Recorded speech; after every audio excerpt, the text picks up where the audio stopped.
there, it's Dr. Bande Virgil, otherwise known as Dr. V. I am a board-certified pediatrician and expert in all things related to children and children's health. I want to welcome you to the Children's Wellness Spot. This is your premier location to discuss issues facing our children, the community, in a conversational setting with me, Dr. Virgil. Today, I want to talk about something that it really just kind of snuck up on all of us, and that is back to school. Can you believe that summer is almost over? Wow. I think I was having a conversation the other day with one of my kids who didn't even want me to talk about how many weeks were left before school starts. And here we are in our area about 2 weeks before school starts. And so for a lot of kids and parents, that is a time that presents some anxiety, particularly if the last year was a difficult year, or some kids, face the beginning of the school year with lots of optimism.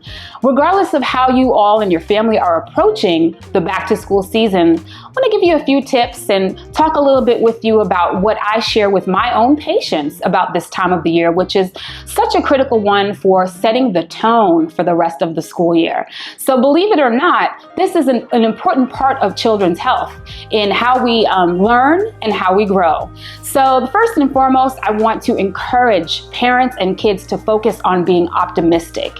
And that sounds sort of cliche and it sounds maybe a little simple, but remember that what we share with our children is what they learn and what they portray. So if we are optimistic, that optimism is contagious. We always talk about a smile is contagious, and so is our attitude. So if your children are grumbling and downtrodden about going back to school, let them know, hey, you might make a new friend, you might learn a new skill, you might do a new activity, you might get a new award. There's so many possibilities at the beginning of the school year. Another thing that may be occupying you all in your homes, the way that it's kind of taken over our house, is the list of back to school supplies and the preparation. So a great way to start off the school year is starting off prepared. So get those lists from your class teachers, from the school websites about the pencils and papers and binders and infinite lists of things that they need to have in order to be ready on day one. I know there's some families that have a tendency to kind of wait and see, but it's really great to have your child ready to go, especially if you have a child that's a little anxious about the first day of school. Having everything laid out and prepared in advance is always reassuring, right? In addition, you may have a school that has uniform requirements or a school that allows you more flexibility. Find out what the standards are for this school year. You probably are already getting information about that, and be prepared. I know for some families, it can be economically challenging to get back to school clothing and shoes, and so that can be its own stressor. Look around in your community for resources, particularly for back to school shoes and supplies. There are so many organizations now that are really emphasizing and supporting families through this huge financial endeavor, back to school supply list preparation. So just look around, use social media to get information. If you're someone who is faith-based person, ask at your church. It's nothing that you should be ashamed about. In fact, with resources available, it doesn't make sense to not reach out if you need it. The other thing that's really important, because we are talking about physical health as well, is getting your child prepared for the school year physically. So in general, the recommendation is to do your child's checkups every year. Many families wait until the beginning of the school year. It's a natural transition point in order to do those physicals, which we also call well child checks. So do that. Make sure you give yourself and your children enough time to do those physicals. Be present. Have your list of questions for your doctor, who this may be the opportunity of the year to see them and sit down and talk about your concerns. If it was something from the spring that you don't remember, why they were sneezing and coughing for 3 weeks during the allergy season, and now you're in August and preparing to go back to school, try to sit down together and think about all the different things that you all have experienced through the year that you were concerned about, because this is the time to do that. Ask those important questions. There is no silly question. The only question, I always tell this to my students, to my patients, to my family, the only silly question is the one that's not asked. past. The other thing that's really important at this time of year, if you are like me and you have an athlete or athletes in your home, in your family, are those back to school sports physicals. I can hear the parents groaning throughout social media right now about back to school physicals, because sometimes those forms arrive at the last minute in your lap and you're rushing around to get those done. And I hope that's not the case for you, because back to school physicals and sports physicals in particular are so important. Why are they important? They are really a great screen for the risk of cardiac disease in athletes. And so you want to take the time to check all those boxes, those multiple boxes of all the symptoms, the shortness of breath. You want to take time and go through that together. And then give yourselves time to make the appointments for the sports physicals. Be present there, just like with a regular physical, but give yourself time that if there is something that is discovered during that sports physical, that you have a chance to get that addressed by a specialist if you are referred to one, and you're not literally like the day before the activity. I have done tons of sports physicals in my career, and it is always really challenging when the sports physical needs to be signed in order for the child to try out for the activity like the next day. You know, I'm thinking about all of the sports physicals I've done, for example, for my football player athletes.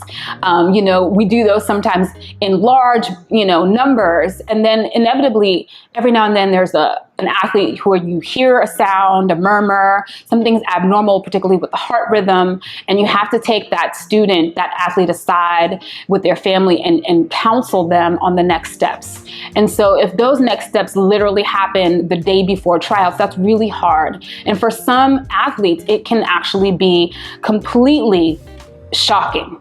And so if you allow yourself like 2-3 weeks before sports physicals are due to get those evaluations done, hopefully nothing is wrong. But if in the event something is wrong, you have time to process, address the issue, which sometimes it's nothing, literally nothing. They just, on the exam that day, perhaps they were dehydrated or didn't have enough rest, or had just come in running off the field, and so they're anxious. I will say we do a very good job as pediatricians of making sure that people get a chance to catch their breath before we do this assessment. So in general, if something is found, it's something that needs to be followed up. But all that being said, you want to make sure you give yourselves time.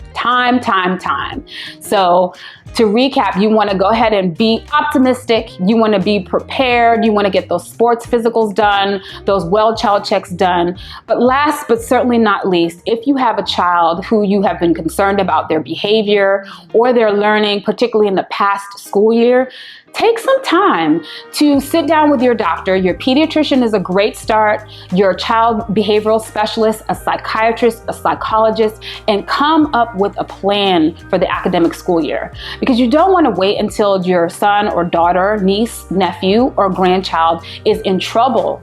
In other words, really having a difficult time with their learning, because it's so hard to catch back up at that time. So, if you are someone who needs an individualized education plan for your child, otherwise known as an IEP, need medications for, ADHD, attention deficit hyperactivity disorder, or any other behavioral concerns, get that identified soon. It is hard. I know it is so hard. And I've talked to so many families who themselves have to come to an understanding and a realization that their child has a challenge. But once you cross that threshold, you actually have the opportunity to change the course for your child. And that really matters.